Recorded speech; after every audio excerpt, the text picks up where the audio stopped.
Olivier Strick, bonjour, bienvenue sur Loire FM.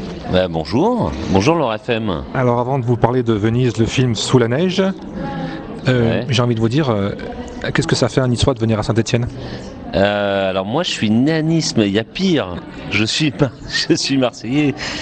Donc, On aime bien les Marseillais à d'accord. Saint-Étienne. Ah oui, c'est vrai.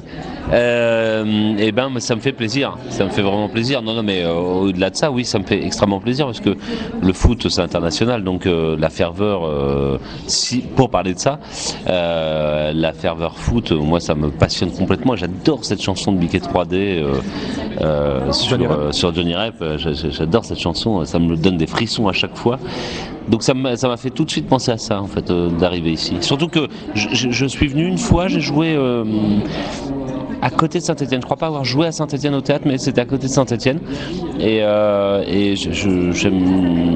voilà, ça fait rêver. Franchement, les Stéphanois doivent être fiers de leur ville, franchement. Quand on vient dans une ville présenter son film, est-ce qu'on a le temps de s'attarder un petit peu ou alors c'est cinéma, gare, restaurant et on s'en va? Parfois on a le temps de s'attarder, parfois non. Là en l'occurrence on n'a pas eu le temps du tout parce qu'on était à Toulon hier. Donc le temps d'arriver à Saint-Étienne, on est happé par Loire FM et par d'autres radios concurrentes. Et donc en fait on a absolument le temps de rien. Alors on revient sur le film. Comment vous êtes arrivé sur ce projet? En fait, je suis très ami avec Arthur Junio, avec lequel j'ai fait pas mal de films. On en est à 4 maintenant. Et Elliot avait choisi un autre acteur. Enfin, avait choisi un autre acteur. Cet acteur n'a pas pu faire le film à un mois du tournage, un truc comme ça. Et Arthur a parlé de moi à Elliot et il m'a dit écoute Olivier, il sera parfait pour le rôle, donc rencontre-le et tout ça. Donc on s'est rencontrés, j'ai lu le scénario, je l'ai trouvé très chouette et j'ai dit allons-y quoi. Voilà comment je me retrouve sur ce film. Mais j'étais au théâtre en même temps, donc c'était un peu compliqué parce que je jouais le soir, donc je partais en tournée en banlieue parisienne à peu près à 1 heure de Paris, donc voilà, c'était un peu rock'n'roll. Vous aussi, vous êtes théâtre et cinéma. Est-ce qu'il y a une façon différente de jouer? Est-ce qu'il y a quelque chose que vous préférez des deux? Alors il y a évidemment une façon différente, même si on essaye d'aller contre, même si on essaye de pas théâtraliser, mais oui évidemment il y en a une puisque au cinéma j'ai un micro qui est à peu près à la distance à laquelle vous mettez votre truc et donc j'ai pas besoin de gueuler, enfin j'ai pas besoin de parler fort. J'ai besoin de timbrer mais j'ai pas besoin de parler fort. Au théâtre j'ai besoin de parler fort parce que j'ai 700 personnes dans la salle et que la personne au fond elle a payé sa place comme tout le monde. Et on fait pas la prise en plus. Non mais ça c'est pas le plus important ça, parce que j'ai répété pendant 6 semaines et franchement j'ai répété pendant 6 semaines les mêmes mots, le même texte, le même déplacement. Il y a peu de chances que je me trompe.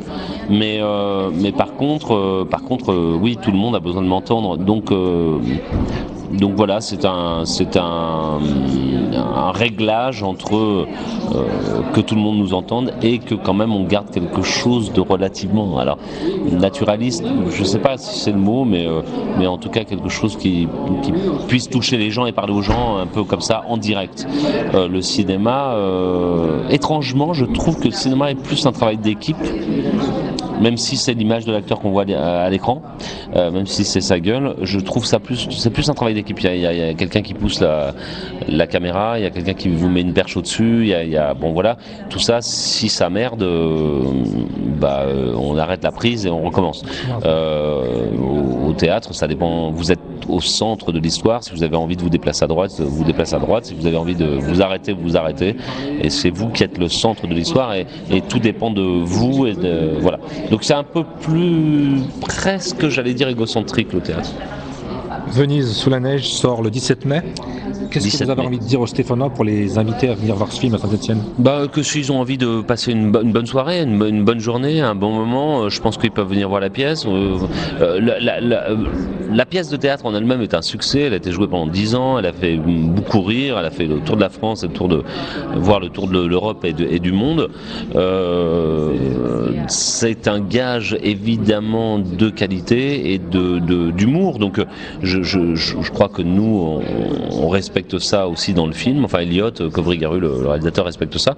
Donc je crois que si vous avez envie de passer un très bon moment, de voir des têtes que vous n'avez pas forcément l'habitude de voir, c'est ça aussi, parce qu'on voit beaucoup de gens qui sont les mêmes dans les films en général, et c'est pas souvent nous quatre. Donc voilà, voir d'autres personnes, de voir d'autres gens, de vous marrer un bon coup, de découvrir un nouveau réalisateur, un jeune réalisateur, il faut venir voir le film. On a l'impression justement que c'est toute une équipe qui est relativement jeune. Oui, enfin moi je suis pas le plus jeune, mais oui, c'est vrai. En tout cas, par exemple, l'équipe technique était relativement jeune. Voilà, Elodie, Arthur, c'est des jeunes comédiens. Juliette et moi, on l'est un peu moins, mais on l'est quand même, quoi. On reste un peu jeune. J'avais envie de vous dire, c'est un film fait par des jeunes, pour des jeunes, ou pour tous les publics? Non, heureusement, je pense que c'est pour tous les publics. Je sais pas ce qu'aiment les jeunes, franchement. Mais je suis même pas sûr qu'il y ait des standards pour les jeunes, pour les vieux, etc. Je pense que ce qui est drôle fonctionne. Voilà, c'est ça qui fait les succès des comédies, c'est qu'elles touchent toutes les générations. Je me dirais pas, la tiens, c'est pour les 15 ans, c'est pour les 20 ans, ou c'est pour les 50 ou les 70, je crois pas. Avant de vous laisser repartir pour le Vélodrome à Marseille, ouais. Est-ce que vous êtes déjà sur des nouveaux projets? Alors je suis au théâtre là, à partir du 11 mai à Paris au Splendide pour 2 mois, avec une pièce que j'ai déjà jouée plusieurs fois et qu'on reprend pour l'été. Et puis je suis en répétition d'une autre pièce à partir du mois de juillet qui se jouera à Paris aussi au Théâtre Hébertot. Et ensuite je suis en tournée avec une pièce qui s'appelle Rupture à domicile à partir du mois de janvier. Entre temps j'espère pouvoir réaliser mon film. Jamais de vacances. Et puis, on est souvent en vacances, donc tant qu'on travaille, il faut continuer à pouvoir travailler, quoi. Donc vous allez réaliser votre premier film? J'espère réaliser mon premier film dans lequel je joue, que j'ai écrit, enfin disons que j'ai coécrit, que je vais co-réaliser, que j'ai coproduit avec un acteur qui s'appelle François Vincentelli, et c'est une pure fiction sur la vraie vie d'Olivier Citruc et François Vincentelli. Donc si vous posez des questions sur notre vraie vie, vous pouvez aller voir le film déjà. Vous irez aller voir le film. Vous allez tourner ça dans quel coin? On va tourner ça en partie, ça s'appelle Le Rêve américain, donc en partie ça se passe à Paris et en partie ça se passe à Los Angeles. En tout cas, merci beaucoup. Merci à vous. Et puis rendez-vous à tous les Stéphanois pour Venise sous la neige. Allez, à bientôt. Avec Venise sous la neige, on se gondole. On se gondole. Merci beaucoup, à bientôt. Au revoir. Au revoir.